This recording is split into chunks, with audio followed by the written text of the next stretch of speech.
I want to start today with a scenario. And I mean, I want you to be really honest with yourself if this lands. Okay. You're smart. You are talented.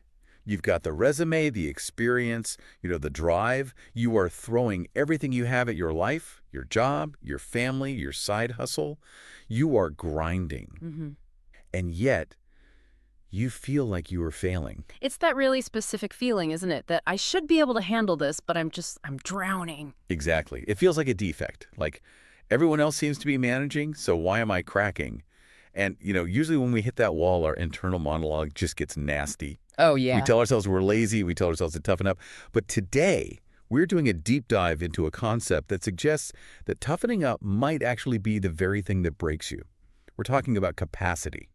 And we need to be really precise here right from the start, because in casual conversation, we use capacity to mean like potential. She has the capacity to be a CEO. Right. That is not what we're talking about today. So not potential, not your IQ score. No. We are looking at a much more mechanical, systemic definition.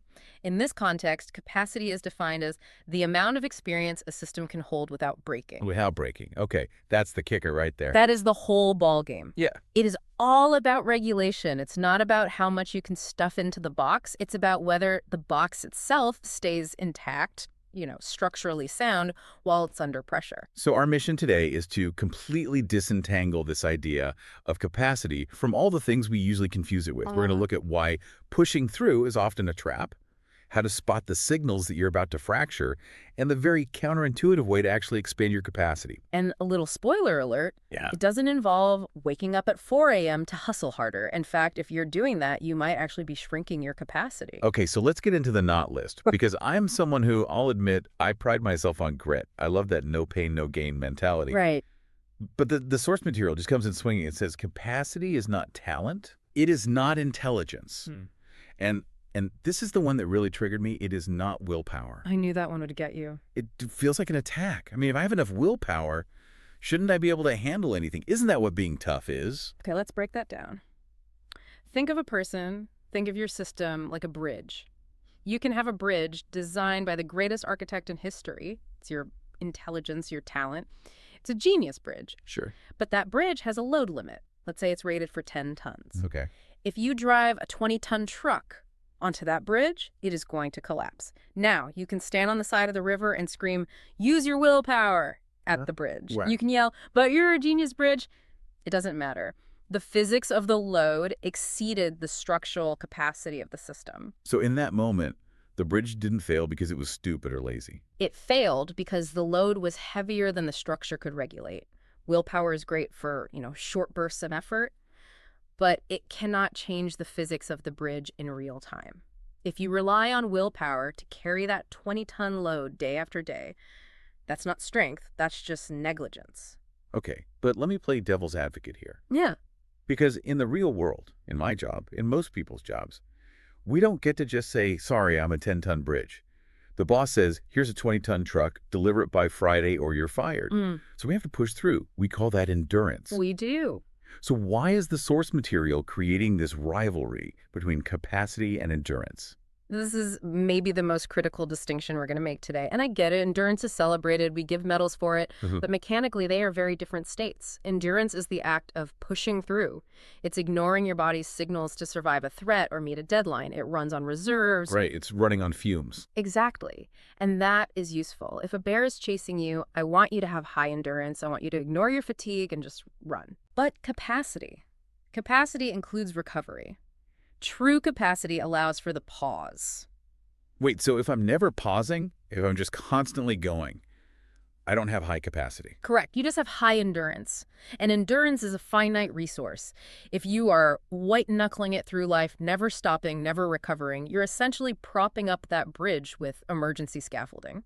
It looks like it's standing, but it's brittle. And one bad storm, the whole thing comes down. The whole thing comes down. That distinction, that capacity includes the recovery phase, is huge. It is, because I think I've always viewed recovery as the thing I do when I fail. Like, I only rest because I was too weak to keep going. And that is the exact recipe for burnout. The source is arguing that recovery is actually part of the structural integrity. You cannot have high capacity without the maintenance schedule. Okay, so let's talk about what high capacity actually looks like. Because Okay. if it's not the stoic robot who never eats or sleeps, Mm. what is it? It's definitely not the robot. A robot doesn't feel. A system with high capacity isn't empty or shut down. According to our sources, a system with high capacity can feel strong emotions without shutting down. It can handle complexity without panicking. So it's not about keeping the stress out. It's about letting the stress in and staying online. Staying connected during stress. That is the phrase. Think about the most stressful situation you've been in recently. Maybe a crisis at work. Yeah, yeah. When you're at low capacity, you either explode, you start yelling, blaming, or you implode, you freeze up, you can't think, you disconnect from the people around you. Mhm. High capacity means the chaos is happening, the pressure is on, but you are still there. You're listening, you're thinking, you're adapting. You haven't collapsed. That sounds almost impossible, to be calm in the storm. Well, not calm like a monk on a mountain. You might be terrified, you might be angry, but the system you doesn't break. You don't lose your ability to function or to relate to other people. Okay, that makes sense. But here's the tricky part. Capacity isn't a fixed number, right? It's not Yeah. like I take a test and find out I'm a level 5 capacity person. No, absolutely not. It's dynamic, it fluctuates, it can vary moment to moment. It shrinks under chronic stress, fear, lack of sleep, overload. Which is so annoying. I just want it to be consistent. I want to know that I can always handle 10 tons. You can't. If you didn't sleep last night, your bridge is weaker today. If you're going through a divorce, your capacity for work stress is just lower. That's biology. So if it's a moving target, we need a dashboard. We need to know when we're redlining. The source material lists some really specific symptoms of overflow. And I want to dig into these because some of them kind of surprised me. Which one stood out? Numbness. That one hit me hard. Yeah. Because I usually associate breaking with, crying or yelling. But sometimes when I'm completely overwhelmed, I stop caring. I sit on my phone and doom scroll for 2 hours. I'm not relaxing. I'm just nothing. That is a classic signal of overflow. We often mistake that numbness for chilling out or being unbothered. But neurologically, that is the emergency brake. Your system has detected so much input that it decided the safest thing to do is just cut the power cord. So the doom scroll isn't laziness. It's actually a safety mechanism. It's a signal that you have exceeded the amount of experience you can hold. You've flooded the engine. What about the other side of that, irritability? Oh, that's the most common one for so many people. I have to admit, this is my tell. I'll be having a productive day, grinding through my tasks, feeling like a hero, and then my partner asks me a simple question like, what do you want for dinner? And I snap. I bite their head off. And immediately I think, wow, I am a terrible person. And this is where we have to reframe. The text is very, very clear on this. These symptoms, the irritability, the numbness, the confusion, the impulsivity, they are not failures. They are signals. That is so hard to accept because snapping at someone you love really feels like a failure. It's a behavior you want to change, of course. But if you view it as a moral failing, I'm a bad person, you add shame to the pile. And shame actually takes up more capacity. Whoa. Okay. So judging myself for snapping makes it harder to stop snapping. Exactly. You're adding more load to the already overloaded bridge. Instead, try to view it as data. I just snapped at a simple question. That means my system is full. I am at capacity. It's accuracy, not judgment. Like your car's engine light. Precisely. If your car engine overheats, you don't call the car a jerk. You pull over and let it cool down. Accuracy, not judgment. I like that. But, okay, let's get practical. I'm looking at my dashboard. The lights are flashing. I'm irritable. I'm numb. I know I need more capacity. My first instinct, and I think the instinct of the entire Western world is, I need to train. I need to do more. Exposure therapy. If the load is 20 tons, I need to reinforce the bridge. Get tougher. And that is the endurance mindset trying to solve a capacity problem. It is the most common mistake we make. We think we expand capacity by adding pressure. And you're telling me that doesn't work? The source material is absolutely adamant about this. Expanding capacity does not mean adding more. It says that if you just pile on more stress, you will eventually break the system, not strengthen it. So how do we get a bigger bucket if we don't stretch it? By reducing internal conflict. Okay, we need to unpack that. Reducing internal conflict. That sounds a little bit like therapy speak. What does it mechanically mean for a system? Think about it this way. Imagine you're driving a car. You want to go faster. You have two options. Option A, you stomp harder on the gas pedal. You pour more energy into the engine. That's the grind harder method. That's the grind harder method. But what if I told you that while you are stomping on the gas, your other foot is slamming on the brake? Well, then I'm creating a lot of noise, a lot of heat, a lot of smoke, but I'm not going anywhere. Exactly. And you are burning through your fuel, your energy at a massive rate. That is internal conflict. In a human being, this happens when parts of us are fighting each other. One part says, we need to work late to prove we're worthy, and another part is just screaming, we are exhausted and we need to sleep. And the fight itself is what consumes the energy. Yes. The friction is what eats up your capacity. So if you want to have more energy available for your job or your family, you don't need to add more fuel. You need to take your foot off the brake. You resolve the conflict. So just stopping the fight against myself, that naturally opens up space. Precisely. Space opens up when the conflict stops. The text says capacity increases when needs are acknowledged and boundaries are respected. Can you give me a real-world example of that? Because acknowledging needs sounds nice, but how does it actually stop the energy leak? Okay, let's take that manager who's completely burned out. They're terrified of looking weak, so they're projecting this image of, I'm fine, I'm on top of it. But inside, they're panicking. The energy required to maintain that mask, to suppress the panic, to fake the smile, to hide the trembling hands, is massive. That's the internal conflict. It's exhausting just thinking about it. So if that manager were to acknowledge the need, I am overwhelmed and I need help, all the energy they were using to hide the struggle is suddenly freed up. To actually solve the problem? To actually solve the problem. Huh. By accepting the reality of the situation, they reduce the friction. They integrate the experience. Integration. That's another key word here. It is. Integration is really just the conversation between the parts. It's saying, okay, part of me wants to work, part of me needs rest. How do we pace this so we don't crash? Instead of letting them fight, you let them negotiate. So this all leads us to the specific conditions for growth. The text says capacity grows with safety, practice, and integration. And it emphasizes that pressure is reduced. That's the one nobody wants to hear. We think pressure creates diamonds. It does create diamonds. But you're a living system, not a lump of coal. For a living system, chronic pressure usually creates fractures.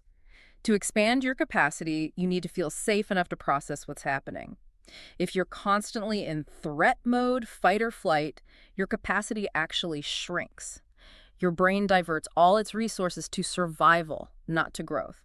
This brings us to not yet. The text frames this as a statement of wisdom. But I have to be honest, if I go to my boss and say, not yet, or that's too much right now, I feel like I'm admitting I'm weak. I feel like I'm saying I am limited. But you are limited. We all are. That's just the physics of it. Ouch. No, but stick with me on this. It goes back to accuracy versus limitation. If you have a bucket that holds 5 gallons and you try to pour 10 gallons into it, the water's going to go everywhere. Admitting the bucket only holds 5 gallons isn't an insult to the bucket. It's just an accurate measurement. It's just an accurate measurement. So saying not yet isn't a lack of ambition. It's protection of the system. It's saying, I can handle this, but not that. And if I try to handle that right now, I will break, and then I will be useful to absolutely no one. The vocabulary the source gives is really helpful here. Phrases like, I need support to continue, or I can handle the project, but I can't handle the timeline. It's incredibly empowering. Because when your actions match your capacity, the text says systems stabilize. And when a system is stable, it can grow. You can eventually build a 10-gallon bucket, but only if you don't smash the 5-gallon one first. Systems stabilize. I want to pivot to the bigger picture here, because we've been talking about this mostly on an individual level, my burnout, my irritability, but the source material throws a curveball at the end. It says capacity applies to relationships and communities too. This is where it gets really profound. A relationship has capacity. Just like a person. What does a low-capacity relationship even look like? Okay, imagine a couple. They're both stressed from work. They're both sleep-deprived. They're worried about money. Their individual capacities are totally maxed out. Right? Now, you introduce a very small conflict. Someone leaves a dirty dish in the sink. Oh boy, World War III. Exactly. In a high-capacity relationship, the dish is just a dish. Hey, can you wash that? Sure. But in a low-capacity relationship, the system has no room to regulate that tiny bit of frustration. The dish becomes a symbol of disrespect, which becomes a fight about the last 10 years, which ends in screaming. And it's not actually about the dish. It's never about the dish. It's about the fact that the relationship had zero available capacity to hold the friction. And if we try to push through that argument without recovery, if we just keep hammering at each other, We cause harm. The text says, when expectations exceed capacity, harm follows. But when capacity is honored, growth is sustainable. wow. This makes me think about our workplaces, our schools, our politics even. It feels like we are all collectively operating in zero capacity. Everyone is reactive. Everyone is just snapping. We are seeing systemic fracture on a huge scale. If everyone is just enduring, pushing through, ignoring their signals, refusing to recover, then nobody has the regulation required to de-escalate a conflict. We're just crashing into each other. That is a heavy thought. It implies that my burnout isn't just my problem. If I'm burned out, I can't help stabilize my community. I'm just adding to the debris. Exactly. The text suggests that capacity is the foundation of coherence. And coherence is when things line up, your intentions, your actions, your energy. If we want a coherent society, or even just a coherent family, we need individuals who are protecting their own capacity. So in a weird way, saying not yet, or taking that nap, or setting that boundary, it's almost a public service. If it allows you to show up as a regulated person, if it stops you from projecting your stress onto someone else, absolutely. A regulated system can help stabilize a dysregulated one. But a broken system just creates more chaos. A regulated system can help stabilize a dysregulated one. That's the goal right there. Not to be the toughest person in the room, but to be the most regulated. That's real strength. That's the bridge that stays standing. So let's bring this down to the ground for everyone listening. We've covered a lot of abstract stuff, but tomorrow is Monday. The truck is coming. Yeah. What do we actually do? The first step is just radical observation. You have to start watching your own dashboard. Looking for the signals. Yes. Catch the irritability before it becomes a fight. Catch the numbness before you lose an entire evening. And when you see it, try, and this is hard, try to swap out the judgment for curiosity. Ask, why is my engine light on? Instead of, why am I such a jerk? Exactly. Ask, what is filling up my container right now? And is there an internal conflict I can reduce? Maybe you can't quit your job. Maybe you can't change the deadline.